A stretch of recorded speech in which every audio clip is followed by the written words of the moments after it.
Today, I want to talk about radical relationships. Now, I know many of you have probably heard the saying, you don't get to choose your family. How many of you ever heard that? Yeah. And if you could, you probably wouldn't choose them, and they probably wouldn't choose you. So thank God he puts us in a family, right? We can't choose them, but we can choose our friends, right? And we use that word friend very loosely. But the question becomes, what are your qualifications for choosing a friend? And I just marvel at God because as I was back there studying and finishing up this morning, the Lord sent me just what I needed. My youth, they come in and hang out with me sometimes on a Sunday morning, and they come in and I just talk to them and just try to catch up with them. But one of my youth that I thought we were real close, I thought we were ace coon boom, I learned my place this morning. He came in, he had on some nice clothes and everything. Of course, he wouldn't go give those up for me. But he had this nice electronic device. And I said, man, can I hold that? I said, I just want to hold it. He said, no, my mama spent good money for this. I said, well, I'm not going to take it. He said, no. I said, well, who would you let hold it? I let my friend at school, Elijah, hold it. And then my other friend, Noah, I'll let him hold it. I said, well, why won't you let me hold it? He said, I said, well, tell me, why would you let them hold it? He says, because I trust them. I said, so you don't trust me? He said, no, I didn't say that. He said, I trust them. I said, yeah, but you're saying you don't trust me. I didn't say that, Pastor. I said I trust them. I mean, he was very intentional on not saying that he didn't trust me, but by not giving it to me, he was really saying, I don't trust you. He said, those are my best of friends. In fact, Elijah is my second best friend. I said, it is. I said, well, where am I? He said, I told you Elijah is my second best friend. Are y'all listening? But many of us, when we were in school, and still a lot of us today, we use that word very loosely as well. We have thousands of followers on Facebook. We call them friends. We got all of our social media followers on Twitter and Chit Chat, or is that what it's called? Oh, it's TikTok. Oh, it's TikTok and Snapchat. We have all of those folks, and we call them friends. Yeah, but you know what? My mother told me, and it's been right at now over about 32 years that she's been with the Lord. But shortly before her dying, and I didn't know how valuable this information was, she said, son, if you have two good friends, you got one more than most. Do you hear that? And I'm thinking, I got a lot of friends because, I'm a baller. And, back then, I could go to the Y and, just groves and droves of brothers we hung out with. And, we went clubbing with. And, we did all kinds of things with. And, they would be there for me. And sure enough, my mother passed shortly after she told me that. And little did I know how life was going to change. And I'll share a little bit more about that later. But today I want to help us because many of us, we have relationship problems because we put people in wrong categories. We call them our friends when they're really not truly our friends. And so I want to help us today learn how to have radical relationship, a relationship that will honor God and that will help us from being hurt and abused in relationships. So for those of you who have your electronic devices and in your hard copies, if you will open to the book of Proverbs, and for those of you who have your electronic device, I encourage you to pull down our app and then tap on our app. And when you tap on our app, go to the bottom right-hand corner and tap on worship. And then you'll hit sermon notes. Then you will hit today's date. And you'll scroll up there a little bit and you'll see our lesson text. And it is Proverbs, the 17th chapter. And we're only going to look at one verse, and that's verse 17. And I'll come from the NIV.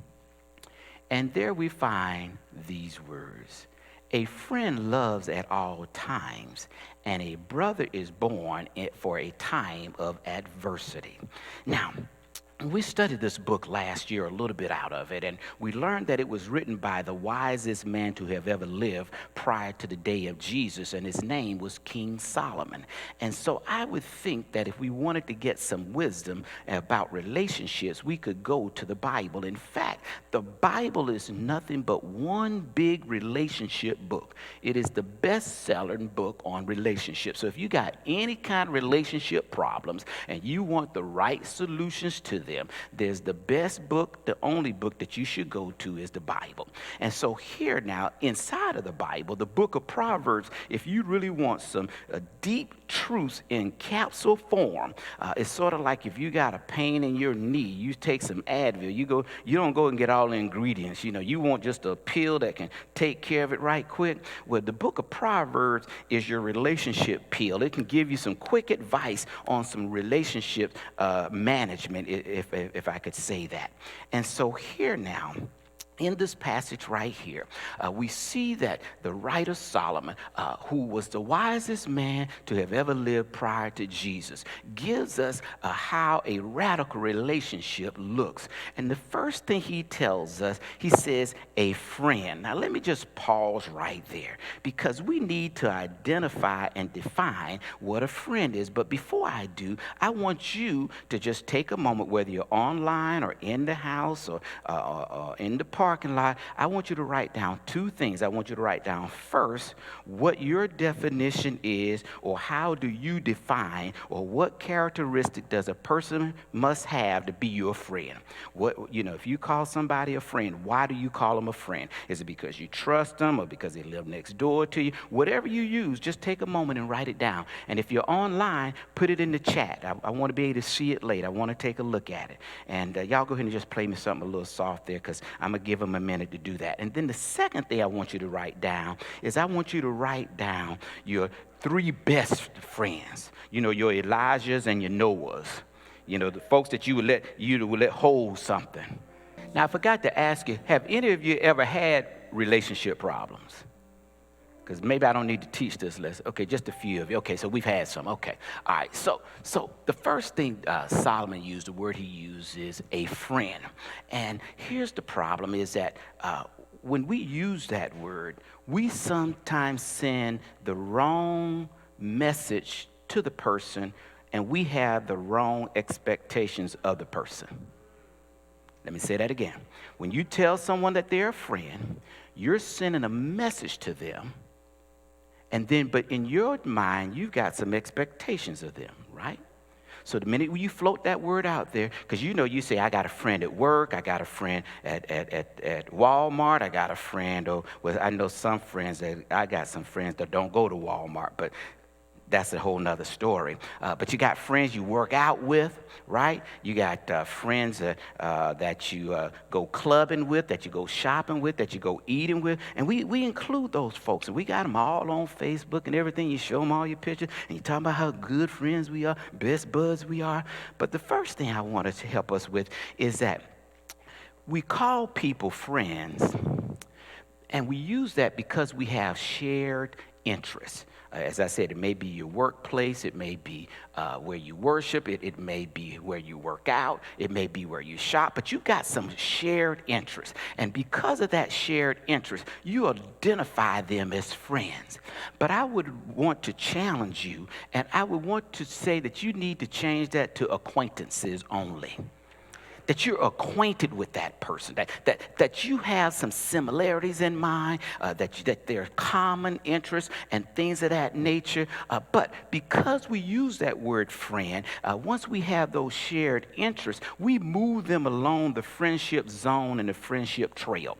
And the next stop for most folks is what we would call BFFs. And I call mine ballers friends forever, because, I was a ball player. And so if you and I were ballers, we were friends forever. Because, you can always either play a game or watch a game, Right? So, and because of that, we have all this common bond. And so when you move someone from just being a friend to a BFF zone, what you're saying now is you're spending time with them, doing the things you like to do because they do the things you like to do. And you can do these things for years on end, and you never have a run-in with that person because really your relationship is shallow.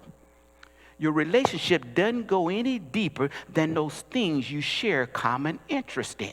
And when you start getting in trouble in those relationships, if you start moving it further down and making it deeper, because remember, you said that they were friends and you had expectations, and now because of those expectations, you feel that you can ask more of them. Am I helping anybody here?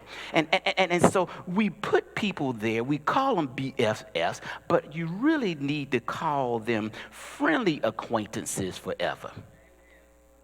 You can be friendly with someone without being their friend. All right? You can be friendly to someone without being their friend. Once we learn what the definition of a friend is. Now, I know, and I haven't given that to you yet because I need you to come along with me here, but we're going to get there. Now, we good that far. Now, after that, if they stayed good right there, we were friends, I knew you, you knew me, and we had these common interests, and then we started hanging out together and doing things together, so I moved you to my BFF zone, but really I should have moved you to my AWF zone, but now we move them to the next zone, and we call them friends with benefits. All right? And friends with benefits are those now, and the benefits can vary.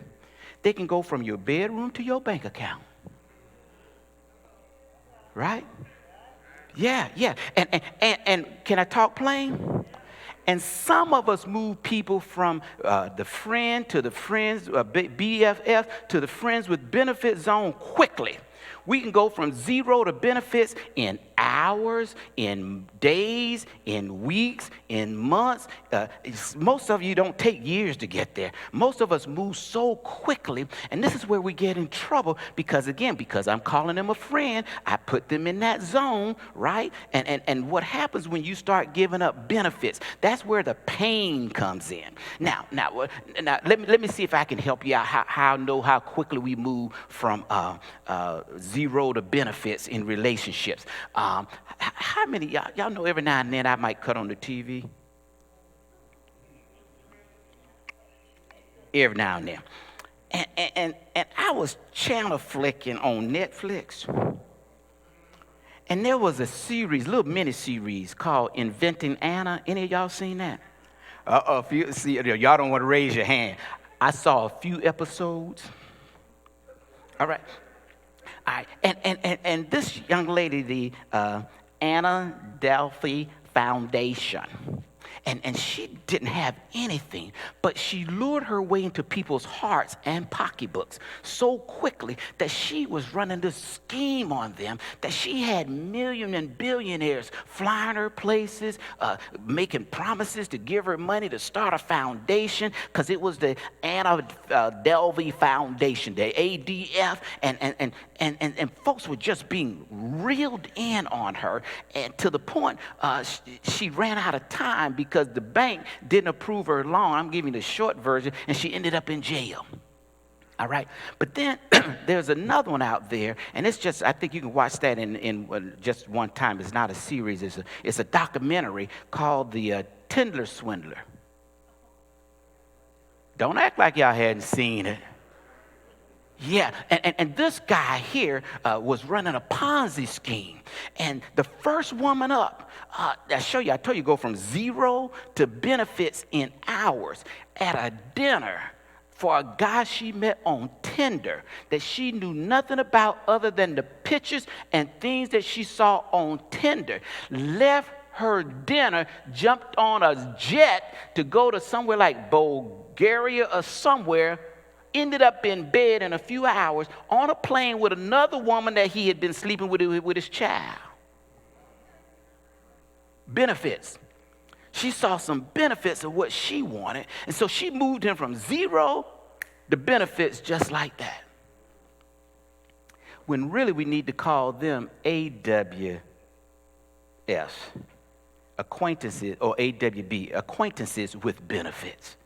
And you really should never get to that zone, because that's where the pain and suffering starts. All right? Because most of our worldly relationships are self-centered relationships. We're looking at what's in it for me. Because that person in that first zone that we call friends, they probably wouldn't come across the street to help you. All right? And that second layer that we call friends that you've been hanging out with, they don't care about you like they think they care about you. How do I know that? Because I told you earlier that my mother told me if I had two good friends, I had more than one, more than most, but I thought I had a bunch of friends. And I told you that my mother died. It was in 1990. It was in February to be exact. But by the end of the year of 1990, I had what I call my Job experience. I lost a lot of things that year. My mother was the first, and it just got worse from there. And all of those guys that I thought were my baller friends forever were nowhere to be found, and I haven't seen them in over 30 years. But now we did some stuff together. Y'all read between the lines. Y'all put anything you ever want to do there. And I mean, some of them I grew up with. But when life hit, they split. Anybody other than me had that experience? But they were in the friends with benefits zone. I would lend them my car. We would lend money. We would do all sorts of things together. And we had benefits.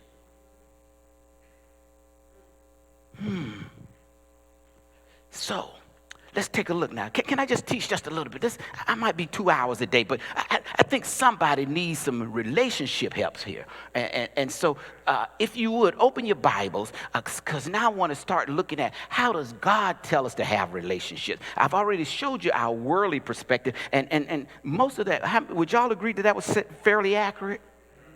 Okay, all right, so let's open your Bibles, and if you got your electronic devices, keep your finger where you were in Proverbs, because we're going to come back, but flip over into the New Testament to 1 Corinthians. And we want to go to the 15th chapter, and we want to go to verse 33 and 34. I just have to do this every now and then, because sometimes you get one of those that... we need to just go a little bit deep on. We're going to go deep here today, and then we'll get our shout on at the end, Lord's will. If not, come back next week.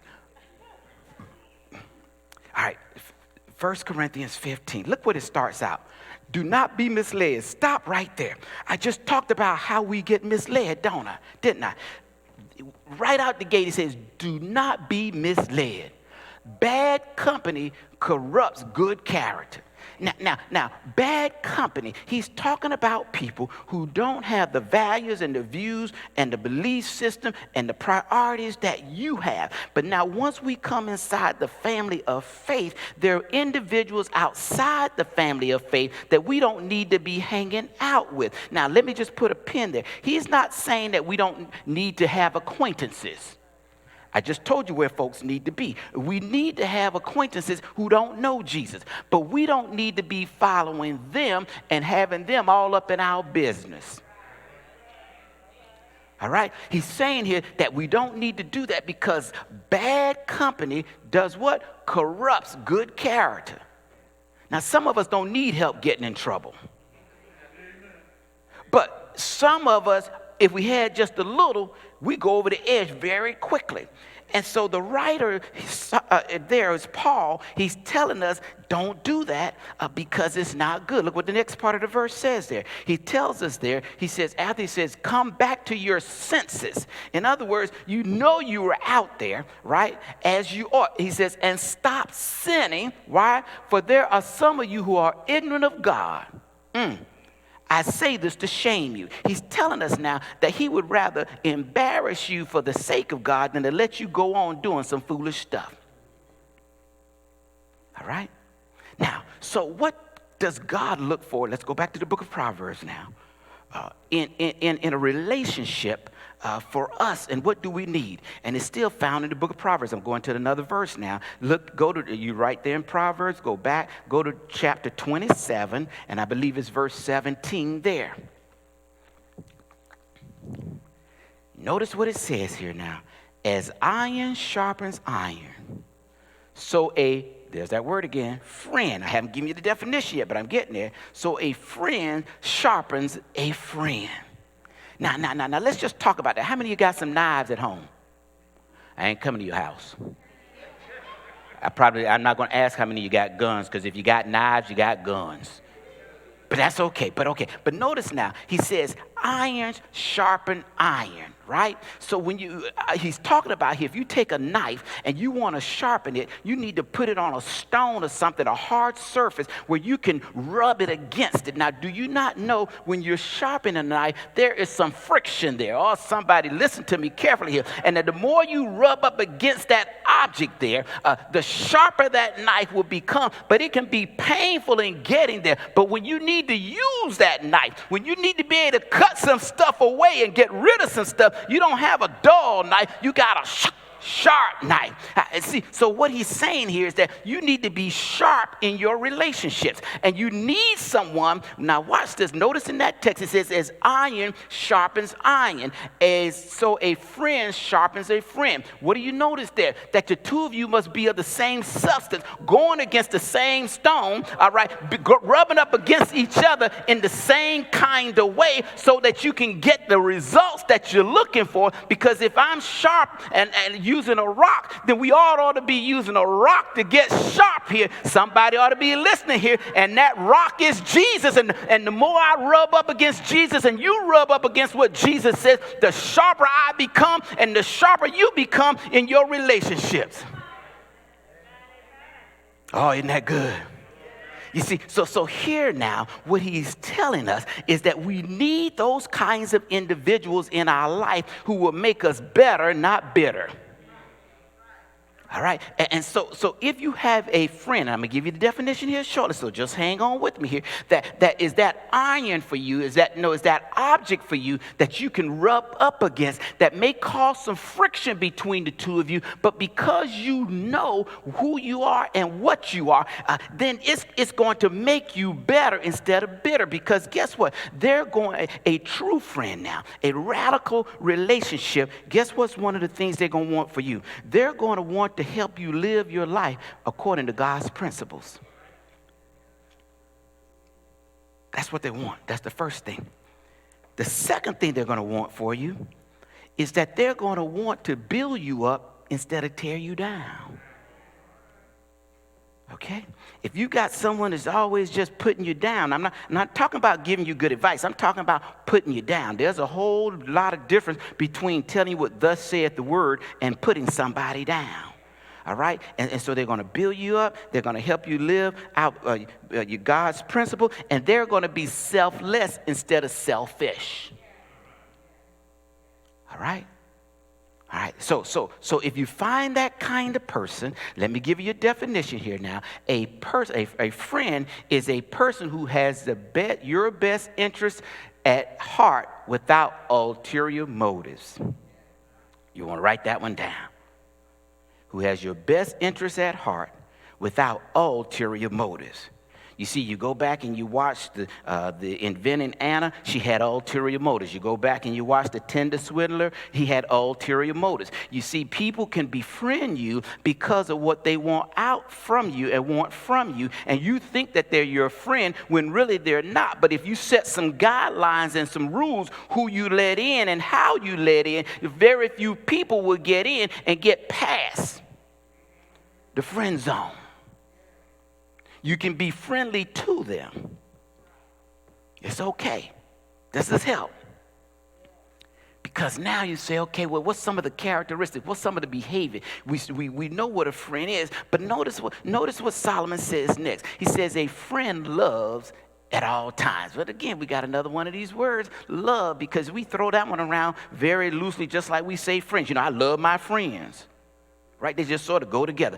We love doing this together, and we love doing that together. And that is a kind of love. But this kind of love here is a different kind of love. All right? And the best, let's go back to 1 Corinthians. We're flipping back between 1 Corinthians and Proverbs here. But let's go back to 1 Corinthians and go to the 13th chapter. And there we want to go to what we call the love chapter. The love chapter. And we're going to look at verses 4 through 8, and I'm going to break it up because it's going to help us through the rest of this. But when you got it, say amen. If you need me to hold up, say hold up. You can find it online, on the app. All right. Right out the gate, it says, love is patient. Now, it doesn't mean being patient with your circumstances. It means being patient with a person. It means long suffering. It means putting up with some stuff. Now, most of us, we got a short fuse with that. Now, I don't have time to go as deep as I could, but I'm just giving you some short pieces. This is why I invite you to join a growth group, and you get into our growth groups, and we're learning these different kind of things, and you can go a little bit deeper in any of the classes that you're learning. But it's saying here that love is patient. Now, if a person isn't patient with you, they're always on a short fuse with you, ding, ding, ding, ding, ding, ding, ding, ding, ding, ding, ding. Something ought to go off. Something ought to go off. I don't care what the benefits are. All right? Yeah, all right. Then the next thing says, love is kind. Yeah, you can't love me and be mean to me too. No, that's not love. All right? Then it says, what is it? Love does not envy. Now, this one we could stay here a while because we can be jealous, and Christians, we should never be jealous because the same God that bless you can bless me if that's what God wants me to have. And so when I see God blessing you, I ought not to be jealous of what God is doing for you. I ought to be excited to know that we do serve a God who's a living God and that we do serve a God who can bless me, because if God can do it for you, that means he can do it for me. But I don't know how you got your blessing, and I don't know what your blessing costs, and I don't even really know if it is a blessing. Might be a loan. You making payments on, calling it a blessing. No, that's a loan, brother, and it's got terms with the bank. And you and we talk about, oh, look, I've been blessed. You know, you had good credit. You paid your bill on time. That's called credit. We confuse credit with blessings. I'll tell you a blessing. I woke up this morning, and I was in my right mind.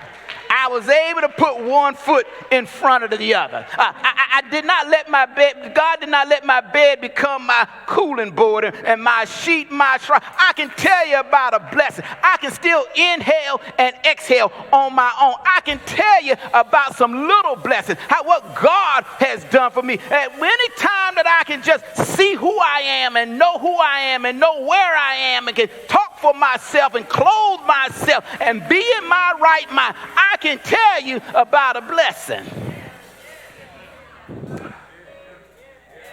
You see, we see again, in this world, we get all twisted looking at what we think are blessings, which are really burdens. But we want to call them blessings. The best things in life are free.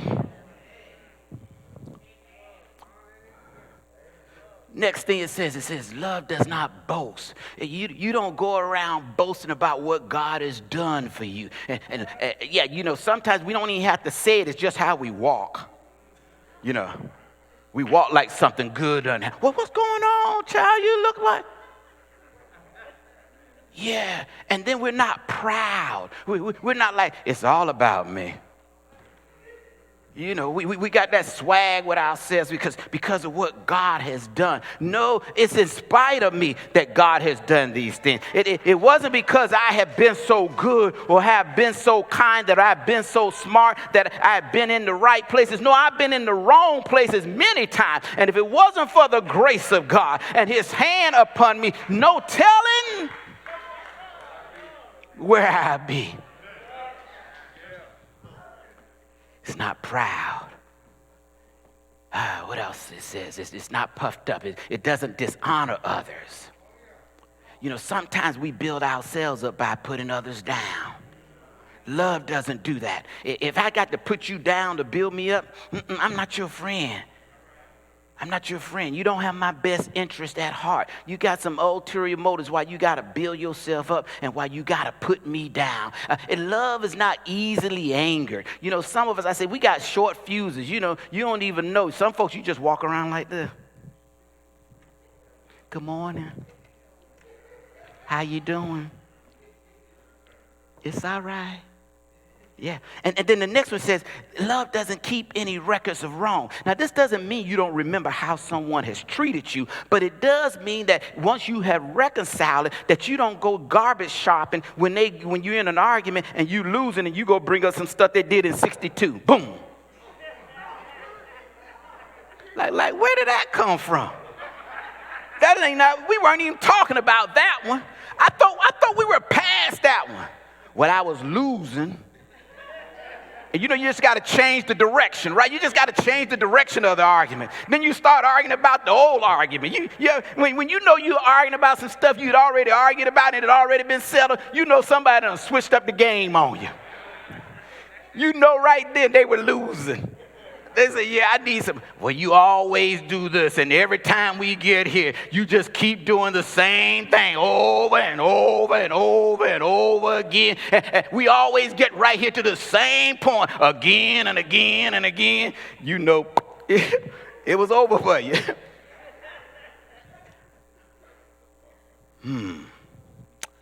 That's deep, isn't it? That's deep. Okay, watch this. Next one. Love does not delight in evil. Even when bad things are happening to people you don't like, you don't rejoice in it. You don't. Good for them.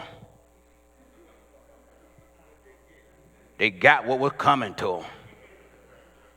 Karma is a... See, some of y'all about to finish that on out. I saw you. Yeah, they might have to edit that. That was not me that said it.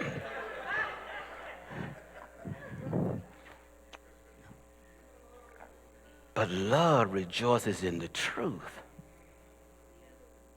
The truth will set you free. What else does love do? Let's take a look. Let's walk with it. Now, let's just pause right here, though, before we go further, where we're going to talk about always, because that's what love does, right? So let me give you a definition for love, all right? Let me give you love. It always desires the highest good for someone. Now, remember what a friend does? Now, put those two together. You see, a friend, right, wants the best for you, and love wants the highest for you. Ooh. You see how your friend zone getting like this, isn't it? Y'all wrote down some names. We're going to score them in a bit. Don't take my name out that paper. No, just Is this helping somebody?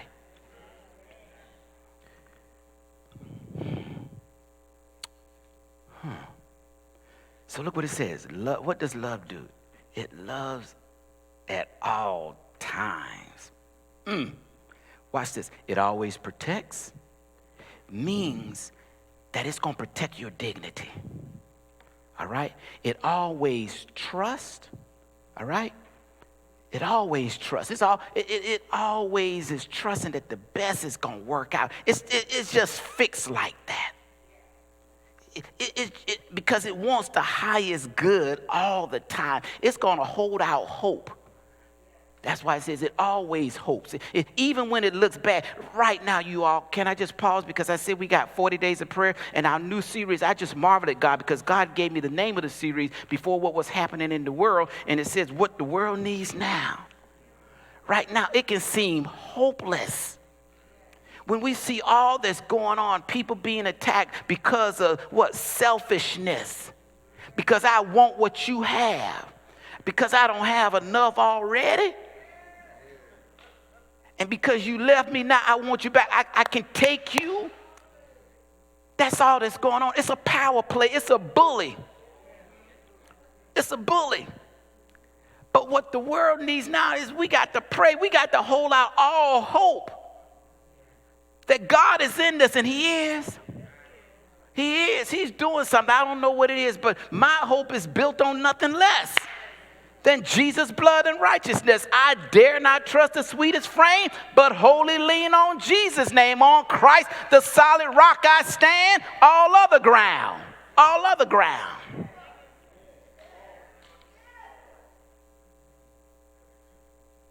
All the time. Love never stops loving. Friends never stop being friends. We don't. All right. Friends don't stop being friends. All right.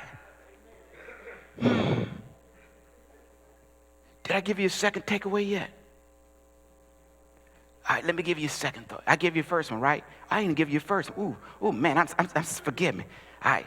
Radical relationships are better than worldly ones. That was your first one. I'm sorry. I got excited. Radical relationships are better than worldly ones. And then here's your second one. Radical relationships are the most loving relationships. The first one, radical relationships are better than worldly ones. And your second one, radical relationships are the most loving relationships. Now let's look at this last little part. And he goes on, after he says loves at all times, then it says, and a brother is born for times of adversity. For a time of adversity. Now, there's a lot of theological debate on how that phrase goes together. Some thinks that he's making a comparison. Other thinks he's adding on. But when you study how Solomon wrote this, I think it's very clear what he is showing us here is that there's a time that you can have a friend that you just think that they are a friend. But then some adversity comes in your life and you find out that that friend is still there, that they are sticking to you closer than a brother, or you can put there a sister. It's talking about a sibling here, that there's some folks that can be your kin, and there's some folks who can be your friend that can act like kin. You need some folks that regardless of how bad things are getting and what you're going through, that they're going to stick with you through thick and thin. They're not going to be a flight in the night. They're not going to be fair weather friends. You're going to know that you know that you know that, because regardless of how bad it is, or what's happening on the news, or what's happening in your house, or what's happening on Facebook, you being trolled, you being torn down, that you'll find that this person said, I'll never leave you nor forsake you, that I'm going to be here with you, and no matter the adversity. Now that list starts getting shorter and shorter. You see, you got to take some folks out of that friend zone. We put them there for too long and for too much, and we've expected too much from them. But the reason we are hurt and disappointed is not because of them, but it's because of us. We put them where they didn't belong, and we expected what we shouldn't have expected, and we got what we got.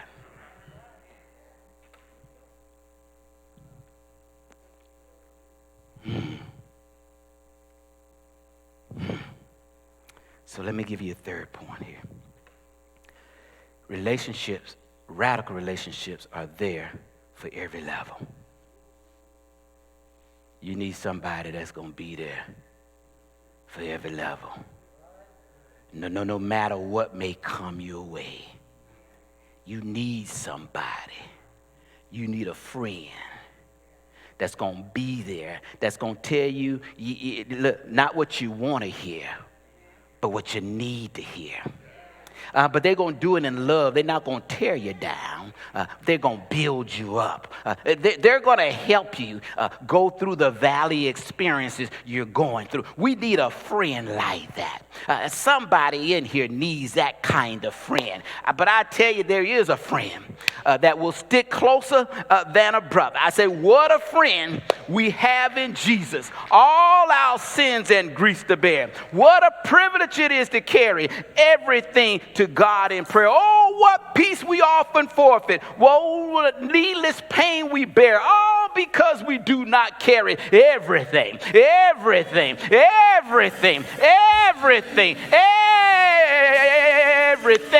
to God in prayer. Have we trials and temptation? Is there trouble anywhere? Is there? It's trouble everywhere.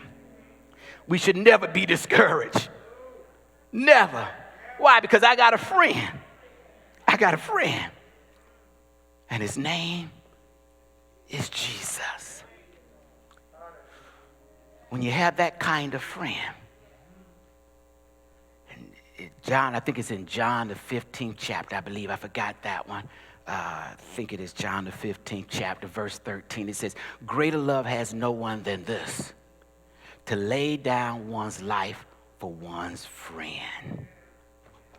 Now, you don't sometimes have to die for somebody to be your friend, but you may need to die to yourself to be their friend. My mother told me that in February of 1990. I told you all my friends deserted me. But through all of that, God gave me my best friend outside of Jesus. And you often hear that a man's best friend is a dog. I don't want no dog when I'm in trouble. They might be good for some things, but God gave me my best friend, and her name is Gail DeBerry Rhedrick.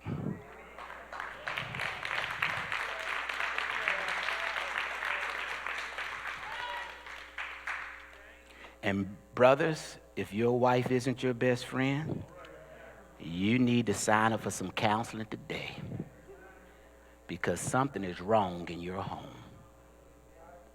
Because I know who's going to put the sippy straw in my mouth. I ain't going to wait for you to come over. I still waiting for some of them brothers to help me move. They ain't showed up yet. Still paying the storage bill. They coming. We on our way. But I'm so grateful that the God of the universe saw fit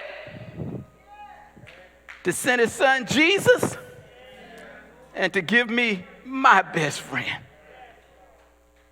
And I pray that each of you will look at that list today and learn what a real friend, radical relationship looks like.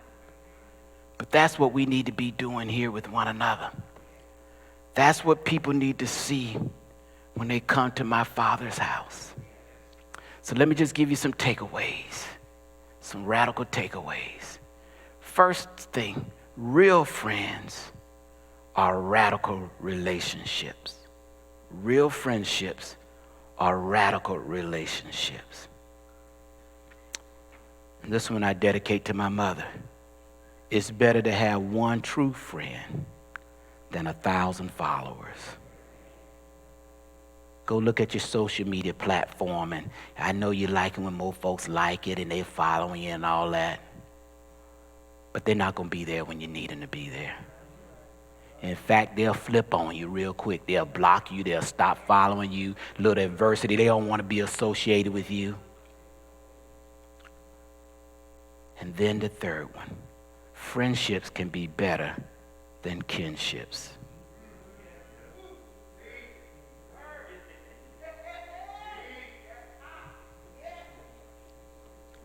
So what's the bottom line? Here it is. Radical relationships always do life together in a Christ-like manner. That's the only way it can be done, you all. You're doing it any other way. You're sending out a message expecting something that they can't give you. I know this is a difficult lesson because some of us are in some relationships that we have moved way too fast in. We've gone from zero to benefits and haven't done the hard work. Maybe it's because you're lonely or because you just feel your clock's running out or all kind of excuses. We accelerate things. But do the work. Take your time. God knows where you are. He knows what you need and when you need it. And most of all, he knows who you need and when you need them. If we just get out of the way and let God come in, he can do exceedingly abundantly more than we can ask or think. If you would, I want to pray with you because this is a challenge. So here's your challenge this week. Be a radical friend, especially when it's inconvenient. You know, it's not always convenient to be a friend. In fact, it's often inconvenient. But if you don't help me out when I need you because it was inconvenient for you, then we are just really still acquaintances. You know, start moving some folks over into that acquaintance column. It's okay. You don't have to tell them, but you need to know where they are. So when they disappoint you, they don't disappoint you. Did you hear me? When they disappoint you, they really don't disappoint you.